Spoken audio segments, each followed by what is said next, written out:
नमस्कार, उत्तराखंड समाचार में आपका स्वागत है। मैं देवेंद्र प्रसाद। सबसे पहले मुख्य समाचार। केंद्रीय सूचना और प्रसारण मंत्री प्रकाश जावड़ेकर ने मीडिया प्रोडक्शन पर की एसओपी जारी। 6 महीने से बंद फिल्म टीवी प्रोडक्शन का काम अब होगा शुरू। सिर्फ कैमरे के सामने आने वाले लोग मास्क नहीं लगाएंगे।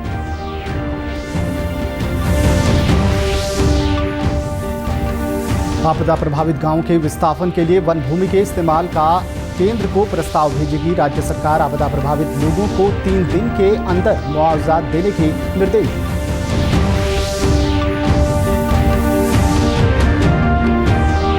कोटद्वार के 5 क्लिनिक और चाइल्ड केयर सेंटर 4 दिनों के लिए सील। डॉक्टर और स्टाफ के कोरोना संक्रमित पाए जाने के बाद जिला प्रशासन ने की कार्रवाई।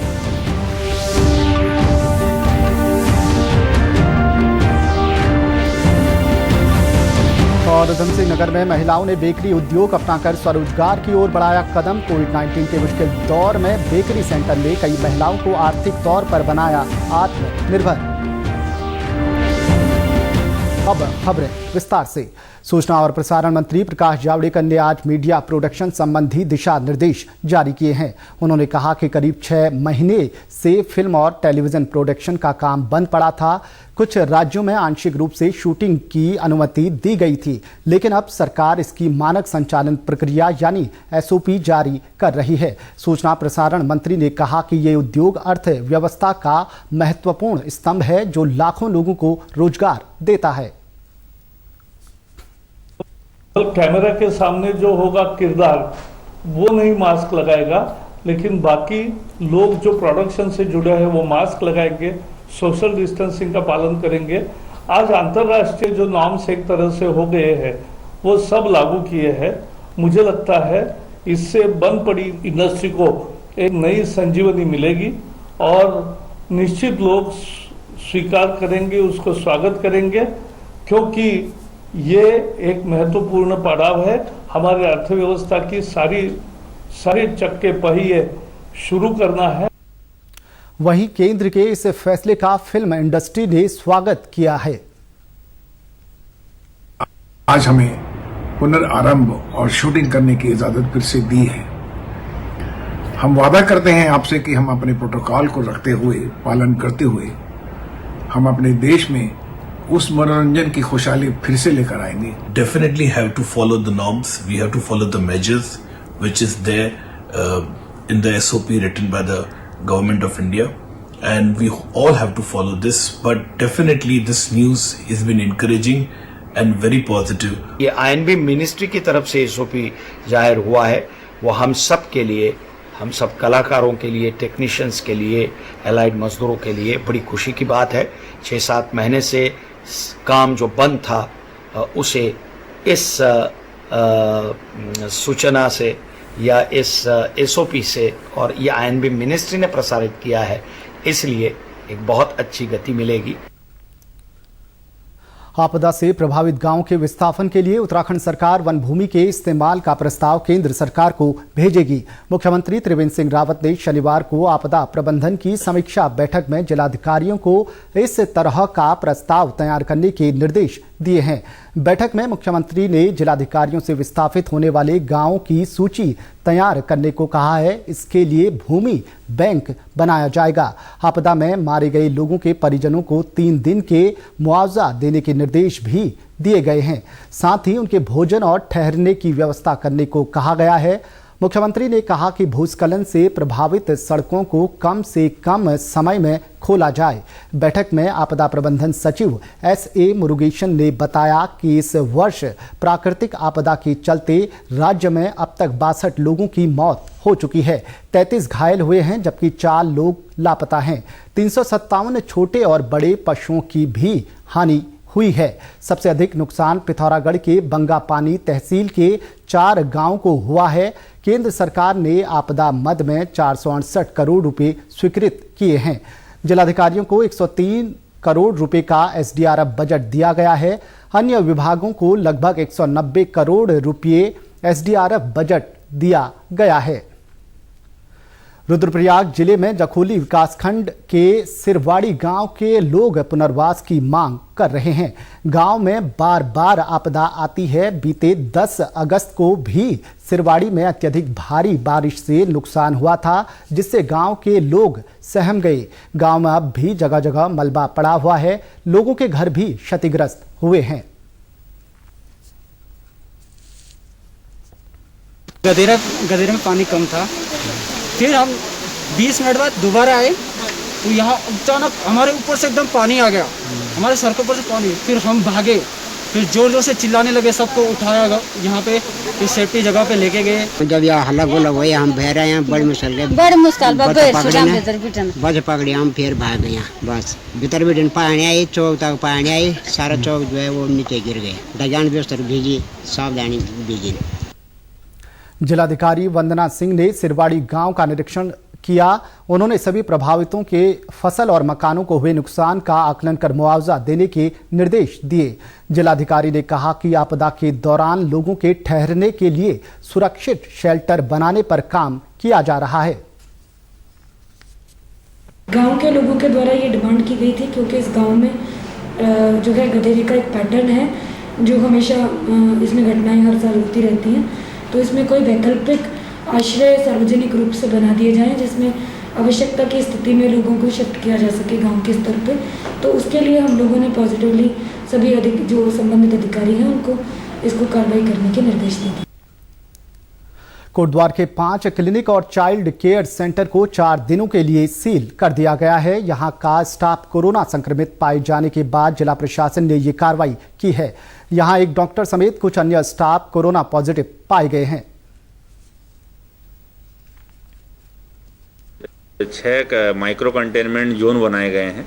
हालांकि एक माइक्रो कंटेनमेंट जोन को भी डी नोटिफाई किया गया है, और इसके अलावा कोविड पॉजिटिव लोग आए हैं कोरोना, उनके कॉन्टैक्ट ट्रेसिंग के आधार पे, और क्योंकि उनका संबंध कुछ नर्सिंग होम्स और कुछ चाइल्ड केयर मैटरनिटी सेंटर वगैरह से होने के कारण एहतियात के तौर पे 5 ऐसे नर्सिंग होम और चाइल्ड केयर मैटरनिटी सेंटर इत्यादि को बंद करके 3 दिवसों के लिए उनको बंद किया गया है, गहन सैनिटाइज किए जाने के बाद, और इस पर लगातार नजर रखी जा रही है। वहीं एसडीआरएफ भी यहां अलग अलग क्षेत्रों और प्रतिष्ठानों में सैनिटाइजेशन का कार्य कर रही है। एसडीआरएफ प्रभारी जयपाल राणा ने कहा कि सैनिटाइजेशन के साथ जन जागरूकता कार्यक्रम भी किए जाते हैं।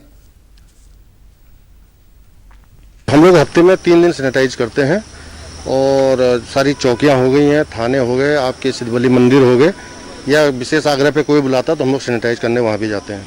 इसके अलावा हम लोग जो है आइसोलेशन वार्ड ड्यूटी भी लगी थी, फिलहाल इस टाइम नहीं है आपदा को देखते हुए।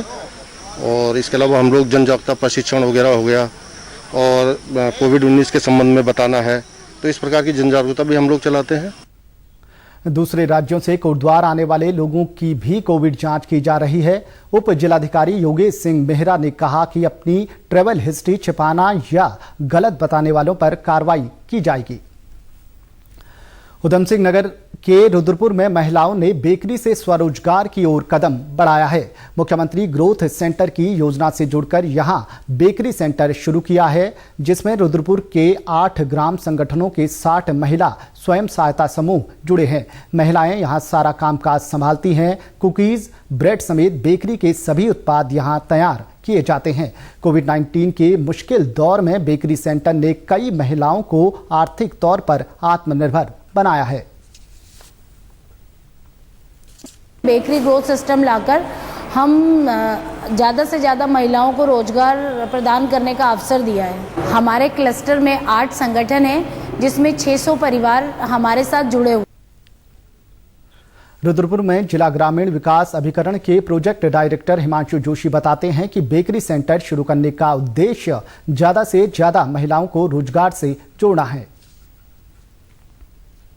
कुल लागत जो है वो 38 लाख रुपए आई है, जिसमें से हमें एमएसएमई का सहयोग प्राप्त हुआ है, ministry of small and medium enterprises Bharat सरकार का, और उसके अतिरिक्त एनआरएलएम का जो हमारा पैसा वो भी इसमें लगाया गया है। और महिलाओं ने अपने व्यक्तिगत जो हम उनको समूहों को सीआईएफ और आरएफ देते हैं, उसके माध्यम से भी रिकरिंग कॉस्ट में अपना योगदान इसमें दे रही है। रुद्रपुर के इस बेकरी ग्रोथ सेंटर की लागत करीब 38 लाख रुपए है। यहां काम कर रही महिलाओं को राष्ट्रीय और ग्रामीण आजीविका मिशन के तहत प्रशिक्षण दिया गया है। खेती के साथ लोगों और जानवरों की सेहत के लिए नुकसानदेह गाजर घास को खत्म करने के लिए अल्मोड़ा के विवेकानंद पर्वतीय कृषि अनुसंधान संस्थान ने जागरूकता सप्ताह मनाया। इसमें किसानों के साथ ही आम लोगों को गाजर घास से होने वाले नुकसान की जानकारी दी गई। जब नमी ज़्यादा होती है ज़मीन में तो इसको हाथ में दस्ताने वगैरह पहनकर इसको जड़ से उखाड़ दे और उसको इकट्ठा करके जला दे। इसके अलावा क्या है कि इसमें कई रसायन है, जैसे ग्लाइफोसेट है, वो बाकी खरपतवारों को भी नष्ट कर देता है। मेटबुजिन है, ये कई दवाइयां हैं जिनका 0.5 से 1.0 तक घोल बनाकर इस पर स्प्रे किया जा सकता है। और सबसे ध्यान रखने की बात यह है कि इसको जब आप उखाड़ेंगे उस टाइम उखाड़ें कि इसमें फूल या बीज बनने शुरू हो, उससे पहले उखाड़ लें। पिछले कुछ वर्षों से गाजर घास का असर खाद्यान्न फसलों, सब्जियों और उद्यानों में बढ़ता जा रहा है। बारिश के समय ये ज्यादा तेजी से फैलने वाली खर पतवार है। माना जाता है कि वर्ष 1955 में पुणे में अमेरिका और कनाडा से आयात किए गए गेहूं के साथ गाजर घास का भारत में प्रवेश हुआ। अब ये देश भर में फैल गई है। खेती और बागवानी के लिए बेहद नुकसानदेह इस खरपतवार को नष्ट करने के लिए किसानों को तरीके बताए गए। गाजर घास है वो, क्योंकि इसकी पत्तियां गाजर की तरह होती है इसलिए इसको गाजर घास कहते हैं। और ये अलग अलग नामों से जाना जाता है, जैसे गंध बूटी है, आपकी चटक चाटनी है, चांदनी है। ये क्या होता है कि ये पहले 1955 में मेक्सिको से और अमेरिका साइड से इधर से आई थी जब गेहूं खरीदा था उसके साथ। पहले नहीं होती थी भारत में, लेकिन अब ये हर जगह फैल गई है। गाजर घास को फैलने से रोकने के लिए वैज्ञानिकों के सुझावों को क्षेत्र के किसान भी अपना रहे हैं। गाजर से हर कोई चीज को नुकसान कर देती है। गाय की दूध भी नुकसान कर देती है, इससे दमा भी होती है, फसलें भी मार देती है और बड़ी नुकसान कर देती है और मौसम के टाइम में ज्यादा हो जाती है। वैज्ञानिक कहते हैं कि बीज बनने से पहले ही यदि गाजर घास को जड़ से उखाड़ दिया जाए तो इससे अच्छी क्वालिटी का कंपोस्ट तैयार किया जा सकता है। अपनी आम जिम्मेदारियों के साथ चमोली पुलिस पर्यावरण संरक्षण में भी अहम भूमिका निभा रही है। गोपेश्वर पुलिस लाइन में पुलिस के जवानों ने भूस्खलन और कटाव के चलते अनुपयोगी हो चुकी जमीन पर हर्बल गार्डन तैयार किया है। 3 साल से भी कम समय में यह हर्बल गार्डन पर्यावरण मॉडल के रूप में विकसित हो गया है। इसमें लगभग 80 से लेकर 100 के बीच में हमारी जड़ी बूटियाँ उगाई गई हैं और हमारा जो एक कांस्टेबल है मैठानी, वो उसको मेंटेन करता है। उसको बहुत गहरी जानकारी भी इन सब चीज़ों की है और वो ये भी जानता है कि किस जड़ी बूटी का क्या फ़ायदा है, क्या मेडिसिनल वैल्यू है, कब उसको बोना है, कब उसको उखाड़ना है वगैरह। इस तरीके से जैसे कि आपने अब देखा होगा, इस समय वो अपने बहुत अच्छे चरम पर है। हर्बल गार्डन की देखरेख पुलिस कांस्टेबल अनूप मैठानी करते हैं। वो बताते हैं कि यहाँ अश्वगंधा, कुटकी, वन तुलसी, पीपली, ब्राही, सर्पगंधा समेत कई हिमालयी जड़ी बूटियां हैं। इसके साथ ही पर्वतीय फूलों की वाटिका भी है। आपका जटामासी, तगर, जो पहाड़ी जड़ी बूटियां, गिलोय, अश्वगंधा, तमाम प्रकार की जड़ी बूटियां लगाई हुई हैं। ये इस नर्सरी से हम लोगों को भी निःशुल्क पौधे देते हैं तथा इस नर्सरी से हम हर वर्ष समस्त थाना चौकियों में भी पर्यावरण संरक्षण के लिए स्थानीय पुलिस की मेहनत से तैयार हर्बल गार्डन से आम जनता को भी निःशुल्क पौधे मिलते हैं। स्कूली बच्चे भी यहां शैक्षिक टूर पर आते हैं। उत्तराखंड के समाचारों में बस इतना ही। चलते चलते मुख्य समाचार एक बार फिर।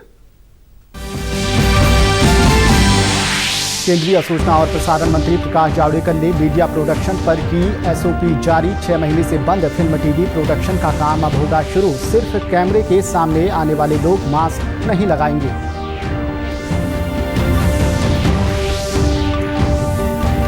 आपदा प्रभावित गांवों के विस्थापन के लिए वन भूमि के इस्तेमाल का केंद्र को प्रस्ताव भेजेगी राज्य सरकार। आपदा प्रभावित लोगों को 3 दिन के अंदर मुआवजा देने के निर्देश।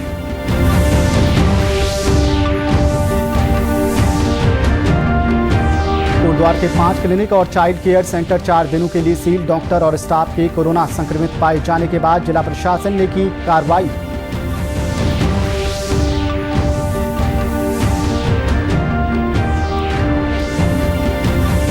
और उधम सिंह नगर में महिलाओं ने बेकरी उद्योग अपनाकर स्वरोजगार की ओर बढ़ाया कदम। कोविड-19 के मुश्किल दौर में बेकरी सेंटर ने कई महिलाओं को आर्थिक तौर पर बनाया आत्मनिर्भर। इसी के साथ समाचार समाप्त हुए। नमस्कार।